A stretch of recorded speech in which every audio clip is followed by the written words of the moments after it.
I started saying my own things, so they refused me to interpret. Yeah. So we leave it to you, gentlemen. So Dennis. we are in Zambia, a country of about 20 million people, and has over 70 ethnic groups, with Bemba, Tonga, Lozi, Chewa, and Nsenga being the largest. Gained independence from the Brits in 1964, that is 24th of October. But let's go to the proverb today. What you wear is known by the arm. What you wear is known by the arm. Zachary, how would you interpret that? What you wear is owned by your arm. For example, if you are what you usually speak needs to reflect what you usually do in a simplest language. Yeah, thank you, Dennis. Yeah, Daktari, how would you interpret that? The way you put on tells a lot whom you are. Who you are. Yes. See? Yeah, Not that difficult, no? I guess this is the cold that fried my brain. I guess. Now the coffee. Now the coffee. We're not going to let it go. But we know what you're doing. Okay, so, I mean, as we get into this conversation this hour, necessary for us to talk about climate. Climate talks still continue. Usually we wait for, a time when, the world is talking about climate, and then we have those conversations. But we can see the effects around us, no matter what we do. For goodness sake, it's raining in August, in Kenya, I guess it's not a normal time for that to be happening. But let's go into it this morning. When we talk about the Wiser Climate Project Kenya, we'll start with you, Dr. Mingo. Tell us a little bit about this project. What is it? What is it doing? What are we looking at? Thank you. WISE is an acronym that Weather Climate Information Services.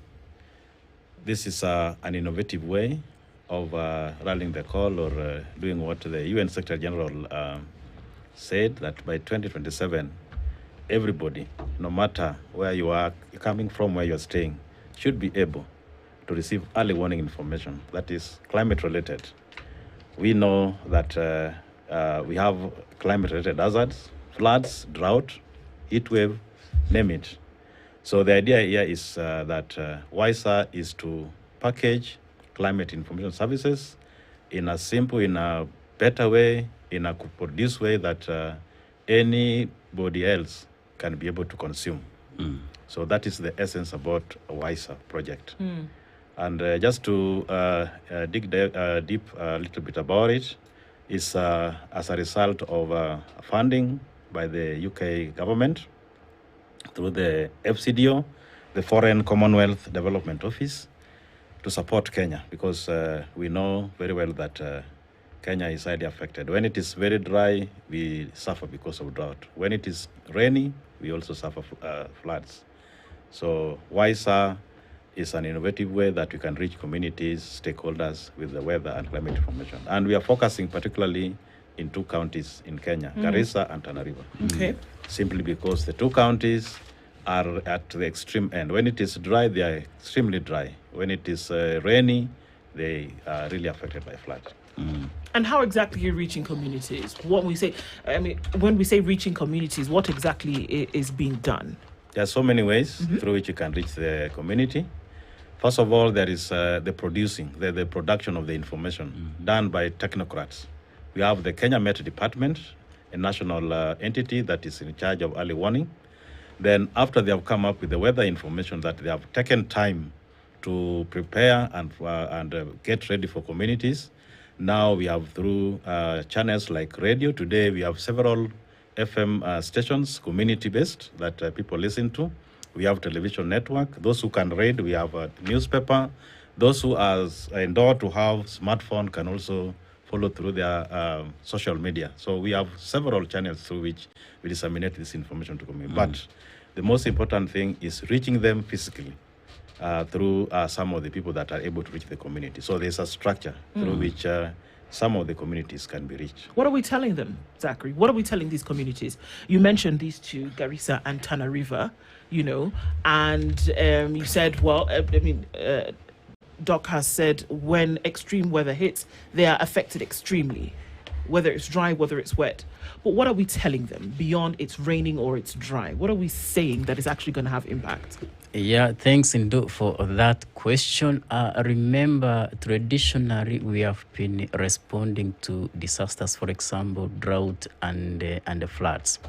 But nowadays we are trying to move away from that traditional way of doing things, and we take the advantage of what we call the impact-based forecast.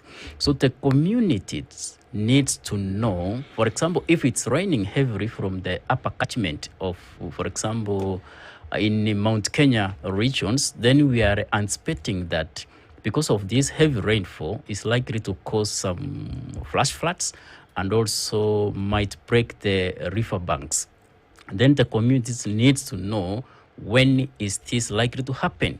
If they know, then there are some actions which they need to make. For example, they need to avoid flooded areas, move from the flood-blown areas, move your livelihood, move your livestock from those danger zones. The same case, for example, if drought is coming and this is a slow onset, and from the scientific information, either from ICPAC or the Kenya Met Department, then we are anticipating that the drought is coming in 2 to 3 months' time.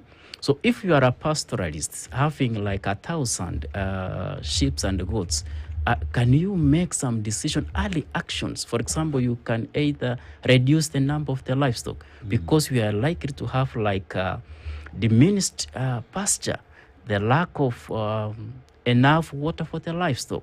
So can you make actions before that drought strikes? So that is what we want the communities to take the use of climate information for decision making for the benefit of their lives and also to protect even the lives and the livestock of their livelihood. Zachary, I have a question. If we go back to last year, the worst incident that we witnessed last year, flooding, this was Maimahiu. Yeah. This was towards the end of April, I think. I recall the night before the flooding, conversations around people are being told this rain is going to be too much, people need to move, and so on and so forth. But then people didn't. Many people didn't. Then whatever happened, and it was such a disaster. Then later, the government came in, and we remember during the burials, there was a promise to move these people to safer grounds and whatnot.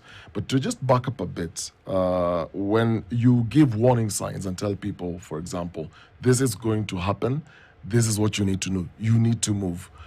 The question I've always struggled with, and this is what people ask, is move to where? Who is going to give us that land? How do we settle down? How do you move from your house? You've lived in that house for whatever number of years. Your children are there. They go to school around that same area. And then you're telling them all of a sudden, because it's going to flood, move. From a humanitarian standpoint, it will make sense to prepare them that this is coming, but then move. But are there gaps where you're giving the warning signs, the people are willing to move, but then move where? How does that coordination work? Yeah, thanks, Dennis Okali. That's kind of course, I can say, for example, when we are doing the location of the communities, this is a multi-agency activities whereby we have to involve different government institutions to identify. Already we have to do identification of the places, for example. Unfortunately, sometimes we use the schools as one of the facilities because they have the physical infrastructure. Again, of course, it will affect the learning of the learners. So once we identify the place with other multi-agency, we are trying to move the communities from the flood-blown areas. Of course, we understand that the vulnerability of this community, they cannot move without the support in terms of the financial support, even just the fiscal movement. Again, the issues of the land, for example, you can try to move like one sub-clan from point A to point B. Sometimes we have that somehow the resistance between the inter-clan conflicts that you guys, you are from the other side, you are not supposed to to be relocated on the other side. But what we are encouraging is that once the early warning information has been issued to the communities, of course we can facilitate their movement if possible. If they are not capable, of course we understand our poverty level with our communities, and the community or the neighboring communities should accept that these people have been displaced or are going to be displaced because a disaster is. It's better we save lives.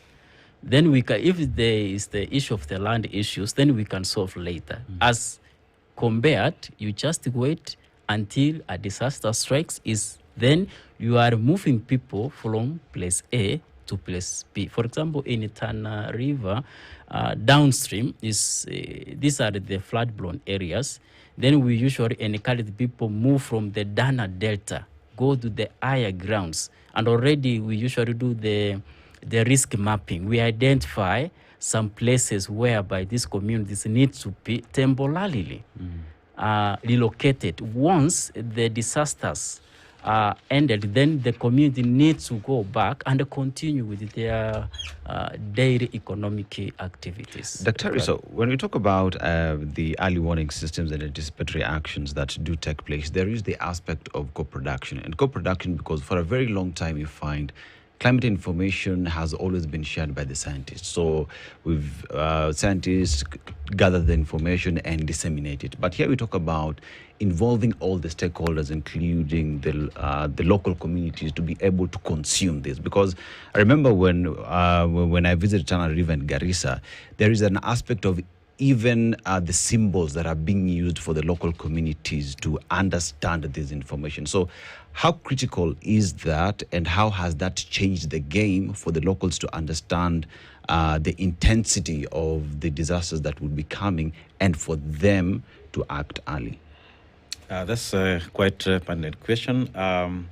Co-production is the way to go today. I want to give an example. If you are to make a phone, and you go to the consumer and tell them, what kind of phone do you want? What are the features that you want for the phone? And then you tell him, I want one with maybe WhatsApp. I want a phone with Facebook and thing. And then the designer does that for you. You really own that phone. You take it as yours. You have a say on it. It's the same way for co-production. What we do, before scientists would just sit in a laboratory, produce a weather forecast, and then you could see manyunyo hapa na pale.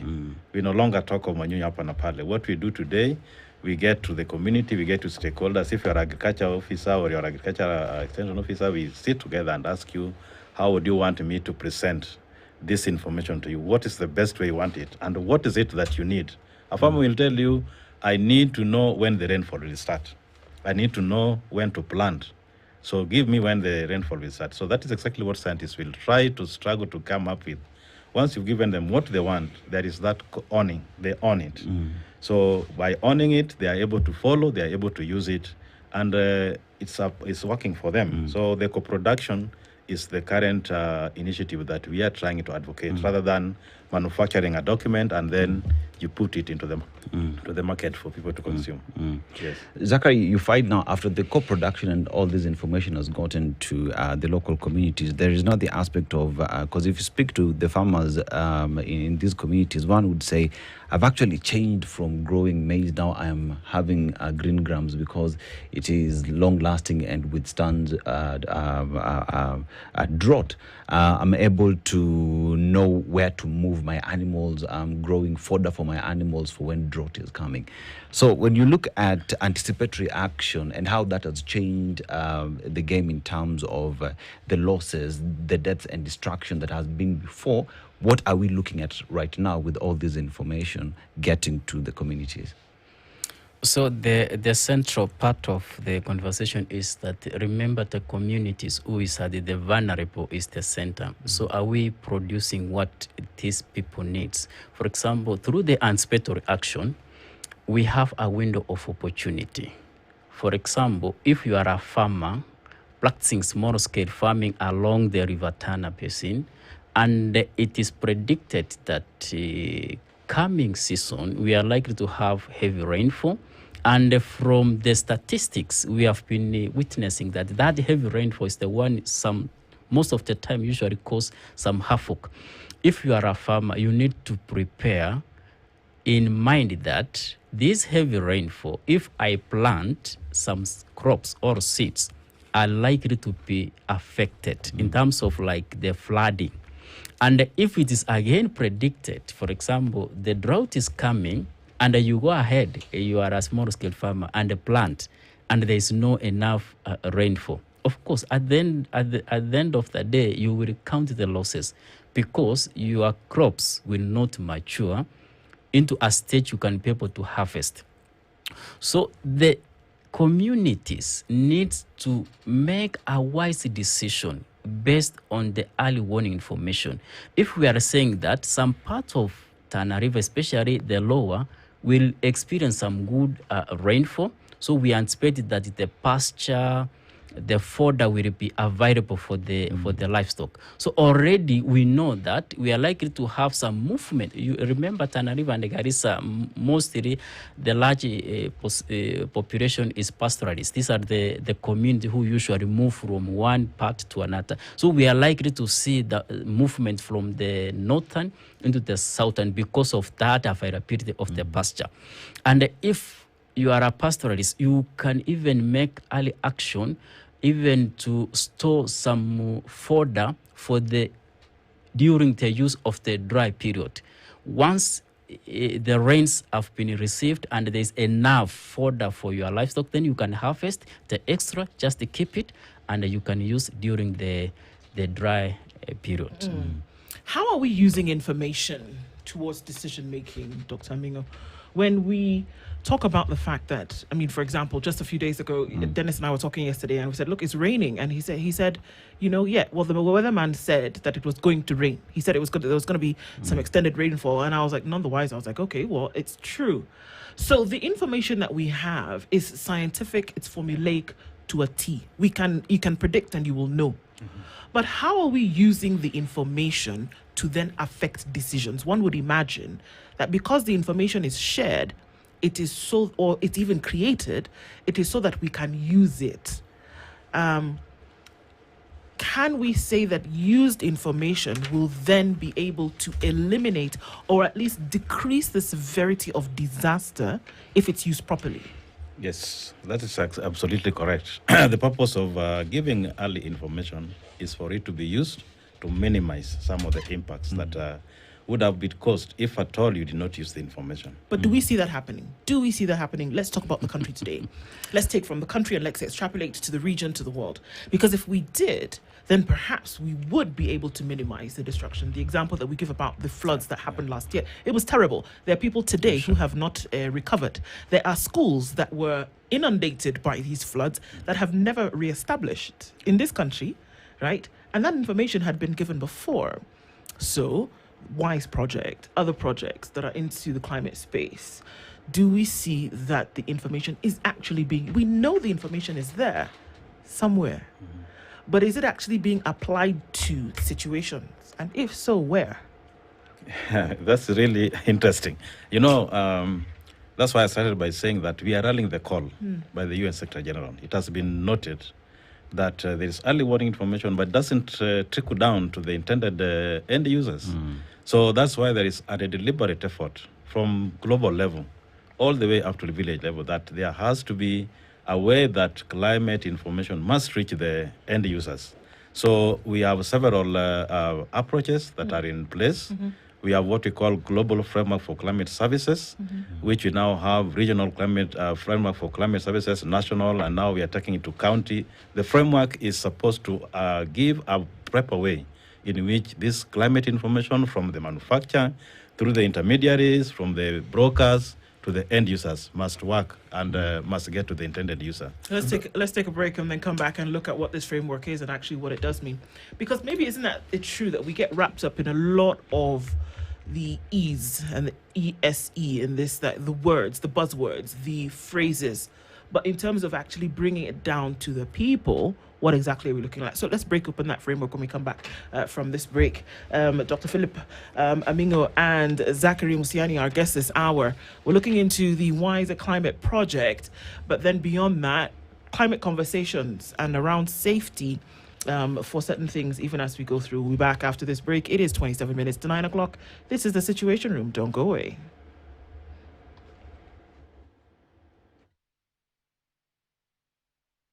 This is the Situation Room, the only way to start your day. Your day. Would be drastically reduced.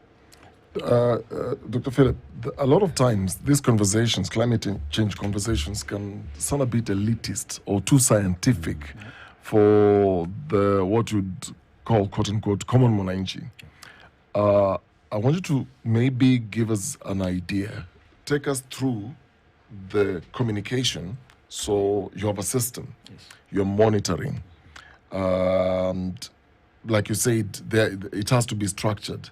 So how, from monitoring, and give a typical example, to how that information is relayed to the communication as part of the early warning signs that this is about to happen, and then what then do you advise? How does it work in a typical scenario? Yes, this is how it works.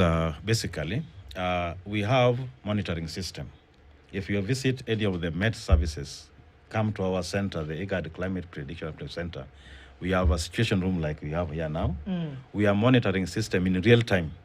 We are able to see like the cold weather we have today. We know the genesis, how it started, what is causing it is very unusual. So what exactly are you seeing? We're using satellite information so you're and using satellite monitoring information? the global oceans. So we normally see those monitors, Yes. and we see things Green like and clouds red. moving green. We see like a radar.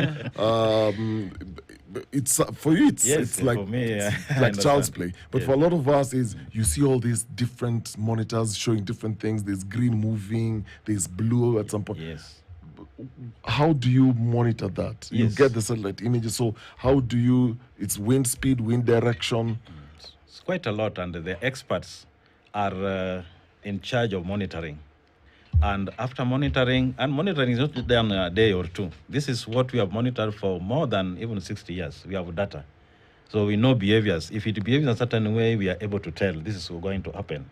So monitoring continues every day, but the work of the technocrat is to monitor, to give that information, and they have also middlemen, communication team, people who can translate this scientific jargon into a language that agriculture expert would be able to understand, disaster person will understand, the community will understand. So it's not just an expert. We have a team of communicators because scientists are known not to communicate well in a way that a migrant mother can understand in the village. Okay. So we rely on middlemen. We rely on people that can use this information in a basic way that can be done. So what I'm saying, Dennis, is that from the monitoring stage, we spend like now there are scientists from all over the region sitting in our place using the past information and what we see currently to predict the October, November, December rains.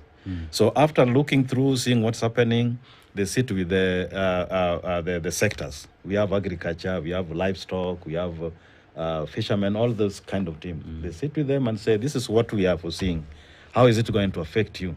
Then they come up with the possibility of if it is a lot of rain, this is how they are going to be affected.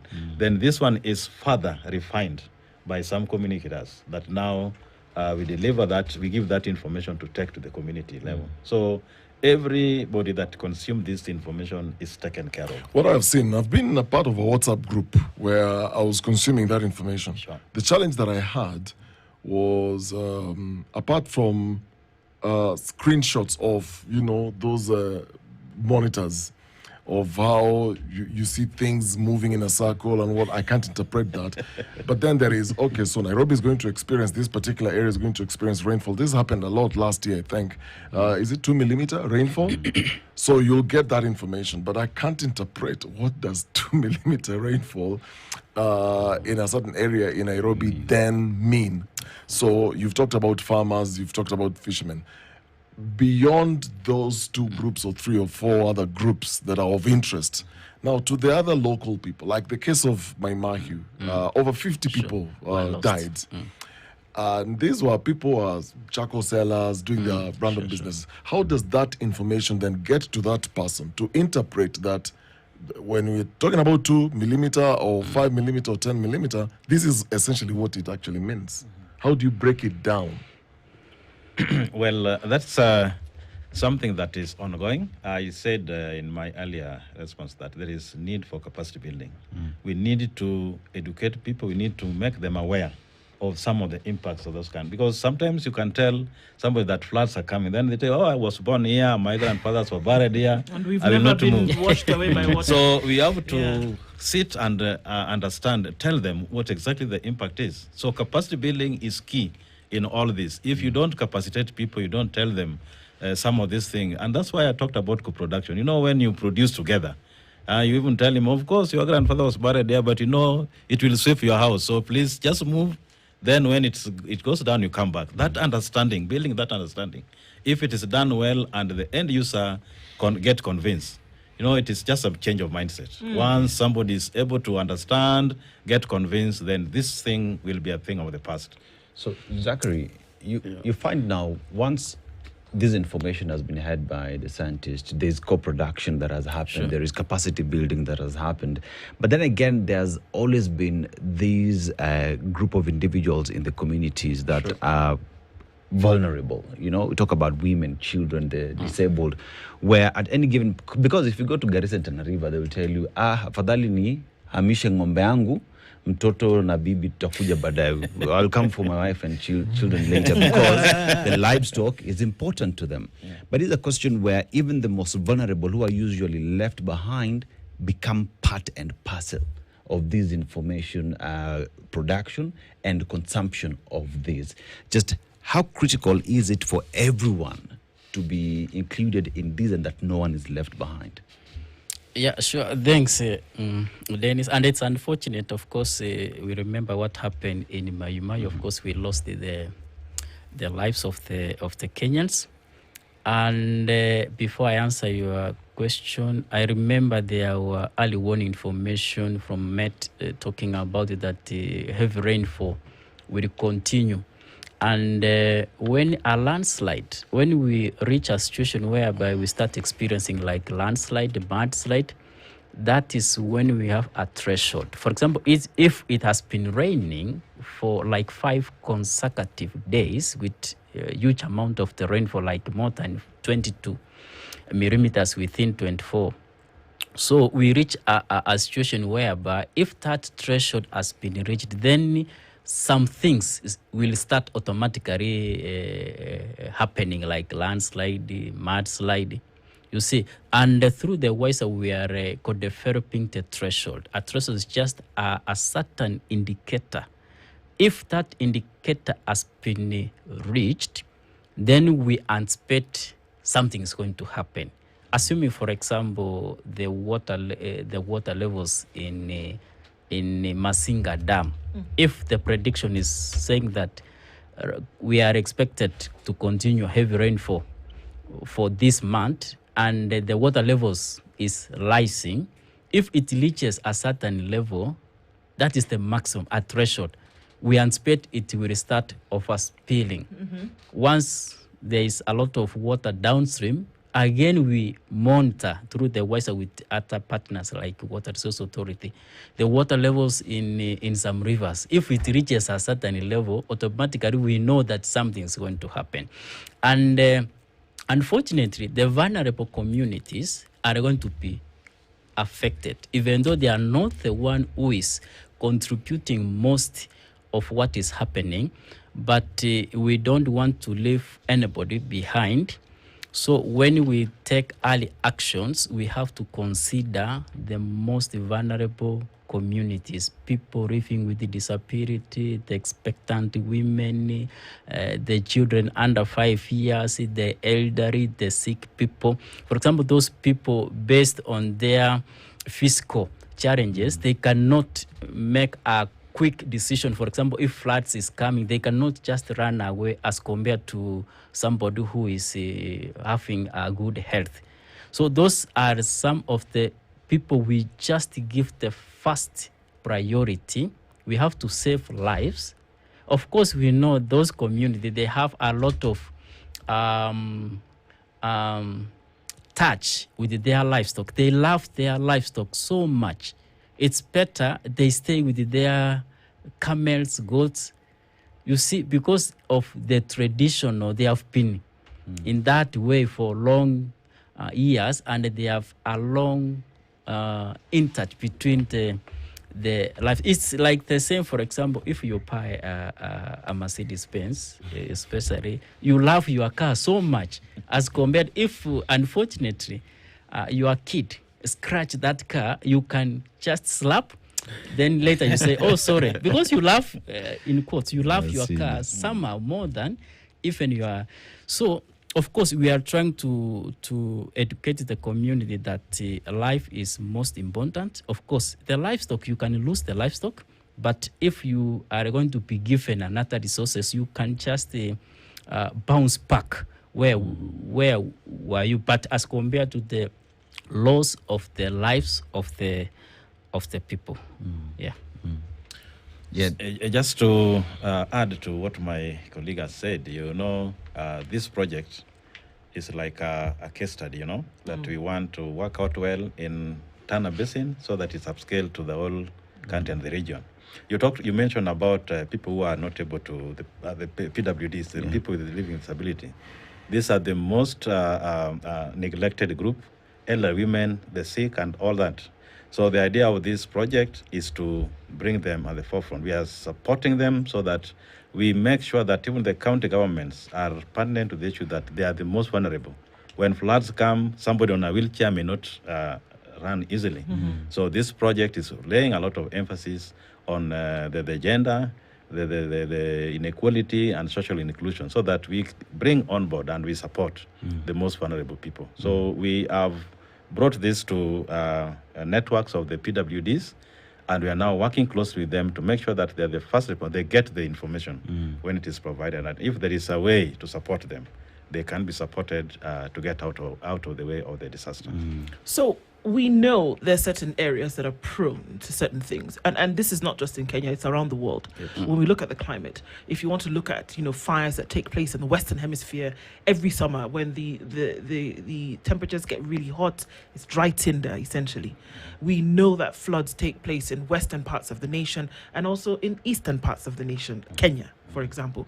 It's almost as with almost precise, you're able to predict. With almost precise predictability, you know that this will happen. And there will be an amount of destruction. And that people will have to move. We know this. It's going to happen every year almost. So since that predictability is it is there, are there other more permanent solutions that can be found or brought about?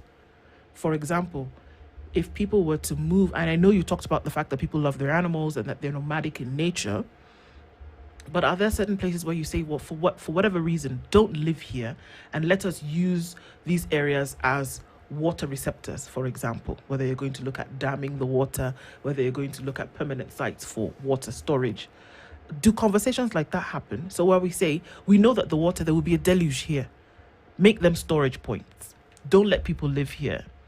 Can there be some kind of permanency in action resulting from the predictability of a situation? Yes, it is. Let me give you an example. Why is it that we only hear of deaths in less developed countries like in Africa, but in the US, in Europe, we have this disaster, even worse than here. Yeah. But we don't hear millions of people dying like it's here. One thing is that there has to be the goodwill of the government, empowerment. Look at Nzoia River. We used to have a similar situation. Currently, you don't hear much, in fact, almost nil, because the World Bank supported the government to look at the situation along the Nzoia River, the people living closer, and the way water gets out of the runway to the communities. They built gabions. They did capacity building. They put a lot of observatories along the weather. There is monitoring and there is provision of this information in a manner that communities respond positively. And after several capacity buildings that have been done, it is possible. But first of all, if you say that people are not going to be flooded, for example, in Tana River, we know that the livelihood there is pastoralism. They move with their animals in search of browse and pasture. So if you are able to capacitate them, give them finances or educate them in a way that they stop moving the animals, but keep few animals that are productive, that are able to give them the same value as what they are having 100 of course to give them, then they will be able not to move and they will not to go to flood-prone areas. Remember, we talk about disaster when there is an encounter of maybe a property or lives with the hazard. But if people keep out of the hazard, then we don't talk about disaster. So put these people in a way that they are able to be with their animals, zero grace. They get fodder, they give their animals, and they get the same value as what they get out of their Which is why I'm asking if Yeah, there sure. can't be some kind of permanency here. Because Zachary, you know already, Zachary, Sure. that you know where Red Cross will go tomorrow if there's a disaster in Yeah, Tana River, of for example. course. You know the areas. I'm sure you close your eyes, wake up in the middle of the night, and you know, yes, place 1, 2, 3, 4, 5, there will definitely be calamity there. Sure. Because there's a deluge of water. I'm saying, why is that place not dammed? Not dammed Sure. like to hell, but dammed like water. Why is there no permanent site where there's water in the area where people should not be living? Because this has happened year after year. Let's go back 10 years. It was a situation. 10 years before that, it was a situation. But then we hear in 2025, and then we continue to say things like, Sure. let's capacity So, build. I think capacity building, as much as it's a nice word to say, we've done enough of it. We can now actually do and implement certain things. Yeah, sure. Thanks, Ndo, for that question, for a persistent question. Remember, under the WISA project, Daktari, when we started the inception meeting, we engaged the county government. These are the policy decision makers, and it was a participatory. We wanted to hear the views from the ground. We asked them, this has been happening. What do you want the WISA to do differently? Of course, the same question which you are asking, it was asked by the communities that every now and again, when it's raining, we expect floods. Can we have like a permanent solution to address that? Kengen is part of now we are working with the other government institutions. Of course, they have even started extending the carrying capacity of the waters in their dams so that at least that extra volume, it can accommodate excess water. For example, if you go to the Tana, between Tana and the Garissa, to preach, if you are very keen, they are constructing a new bridge, which we anticipate is going to be affected. Traditionally, the previous bridge was built like 5 decades ago, and when it usually rains, the water passes. So already, those are some of the permanent solutions. We are likely to see that even if it's going to rain coming this season, the new bridge will continue supporting people to continue passing from Garissa to Tana and Tana to Garissa. And of course, under the WISA Phase 2, we are going to work with the policy at the county to see where the gaps are, especially even like budgeting. Do we have enough resources for the counties to make a decision? For example, if you are saying that 100 meters from the rivers, the community are not supposed to stay there. Do we have a law which is talking about that? If there is no law, somebody can take you to court and say, Why did you put a why? bridge here? Yeah. So we are going to counter check if we have some gaps in terms of the disaster risk management policy. And if we are going to say like within this buffer zone, then let community not build physical infrastructure, but you can just practice like farming. As compared if you put a physical infrastructure within a flood-prone areas, automatically you will be affected. So those are the things which we are going to look in terms of the policy.